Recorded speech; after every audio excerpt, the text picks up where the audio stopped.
நாங்க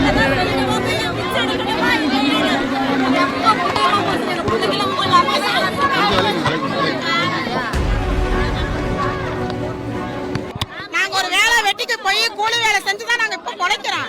இப்ப இந்த 14 நாள் ஆகுது என்னக்கும் நாங்க போராட்டம் ஆரம்பிச்சு. இப்ப பள்ளிக்கூடத்துக்கு பிடிச்சி அனுப்ப சொன்னா நாங்க அனுப்ப மாட்டோம். படிச்சாலும் நாங்க கூலி வேலை தான் செய்ய போறோம். படிக்காட்டி போனா அந்த கூலி வேலை தான் செய்ய போறோம். அது படிக்காமலே எங்க பிள்ளைங்க அந்த கூலி வேலை செய்யலாம்ல. அதுக்கு நாங்க படிச்சுல அந்த கூலி வேலைக்கு போகிறோம். அமைச்சர் வந்து உங்கள்கிட்ட பேசிட்டு போனாரு. அவங்க எல்லாம் போராட்டத்தை ஆப்போசிட் போற சொல்லிட்டாங்க. நீங்க போராட்டம் பண்ணுவீங்க. எங்களுக்கு முதல் சர்டிபிகேட் போட்டு தரட்டும். எங்க பிள்ளைங்களுக்கு முதல் சர்டிபிகேட் தரட்டும். அப்ப எங்க பிள்ளைங்க பள்ளிக்கூடத்துக்கு பிடிச்சு அனுப்புறோம். அது வரைக்கும் நாங்க பிடிச்சு அனுப்ப மாட்டோம். இது உண்மையில நடக்கும். எங்க சமுதாயம் வரணும் நாங்க பிடிச்சு அனுப்ப மாட்டோம். இது மகன் 5வது படிக்குது. இந்த 5வது படிக்கிற பிள்ளைய 14 நாள் வீட்டுல தான் உட்கார வச்சிருக்கேன். 10வது படிக்கிற பிள்ளைய வீட்டுல தான் உட்கார வச்சிருக்கேன். 11வது படிக்கிற எல்லாமே வீட்டுல தானே இருக்கிறாங்க. இது வரைக்கும் யாராவது எங்களுக்கு நல்லா செஞ்சாங்களா? யாருமே செய்யல. நமக்கு சரியா அவங்க இருந்துட கூடாதுன்னு நினைக்கிறாங்க சில சில சில சில ஆளுங்க. நமக்கு போட்டு கொடுக்கறதா சொல்லியிருக்காங்க. ஆனா அவங்க போட்டு கொடுக்கட்டும். ஏற்கனவே பண்ணன ஆய்வறிக்கை மறுபடியும் திருப்பி அவங்க பண்ணக்கூடாது. எங்க எல்லாரோட முடிவு அதுதான். அவங்க ஸ்கூலுக்கு நாங்க அனுப்ப மாட்டோம் பிள்ளைகளை. ஏன்னா சான்றிதழ் இல்லாம ஸ்கூலுக்கு போய் என்ன ஆக போகுது சார்? சான்றிதழ் இல்ல, ஸ்கூலுக்கு போய் என்ன ஆக போகுது? இன்னைக்கு எல்லாம் இன்டர்வியூக்கு பாஸ் ஆயிருக்காங்க. இந்த சான்றிதழ் இருந்தாதான் ஒரு காலேஜ்ல பீஸ் குறையுறதோ. நாங்க வந்து அன்னாட கட்சிக்கு தான் சார் இன்னைக்கு 13 நாள் போராட்டம் பண்ணிருக்கோம்.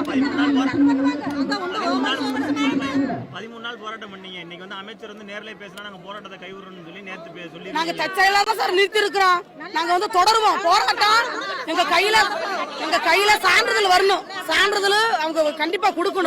சான்றிதழ் கண்டிப்பா ஒரு ஆளுக்காவது சர்டிபிகேட் அவங்க போடணும். இல்லைன்னா எங்க பிள்ளைகளை ஸ்கூலுக்கு அனுப்ப மாட்டோம் சார். கண்டிப்பா அவர் பண்றதா சொல்லி இருக்கிறாரு. அவர் பண்ணுனா நல்லதுதான். ஏன்னா இல்ல சார் நாங்க கையில எடுத்துட்டோம். போராட்டம் எடுத்துட்டோம். அந்த சான்றிதழ் எங்க கையில கண்டிப்பா அவர் போட்டு பள்ளிக்கு அனுப்ப மாட்டோம். இன்னைக்கு பள்ளிக்கு அனுப்பல சார். இன்னைக்கு பள்ளிக்கு யாரும் ஸ்கூலுக்கு பிள்ளைகளை அனுப்பல.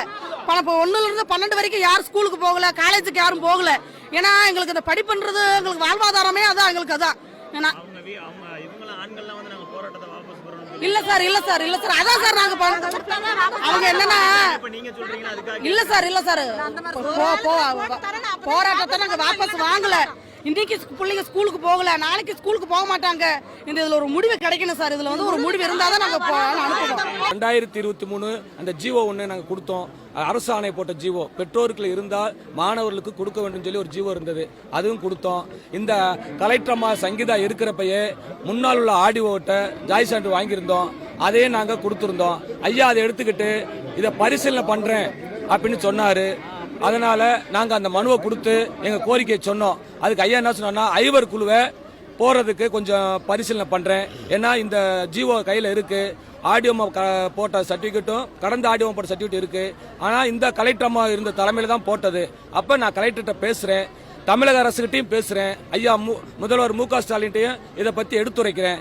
ஒருவேளை ஐவர் குழுவை நான் நிறுத்தி கூட இந்த ஜிஓ அடிப்படையில் பெற்றோர்கள் வாங்கியிருந்தால் பிள்ளைகளுக்கு போட்டு தர கூட நான் ஏற்பாடு பண்றேன். இதனால் நீங்க எந்த மனவருத்தம் பட வேண்டாம் அப்படின்னு எங்களுக்கு ஒரு தைரியத்தையும் உற்சாகத்தையும் கொடுத்துட்டு போயிருக்காரு. எங்களுக்கு கோரிக்கை எதுனா ஐவர் குழு கூட இப்ப வேண்டாம். ஒருவர் குழுவை நீங்க பார்த்து இந்த ஜிஓ வச்சு நீங்க கண்டிப்பா நிப்பாட்டலாம். நீங்க பார்த்து மனசு வச்சா செய்யலாம். தமிழக முதல்வர் மு க ஸ்டாலின் ஐயா அவருடைய கலைஞர் ஆட்சியில தான் எங்களுக்கு கொடுத்தாரு. அதனால நாங்க இப்பயும் ஒரு கோரிக்கையோட சொல்றோம்.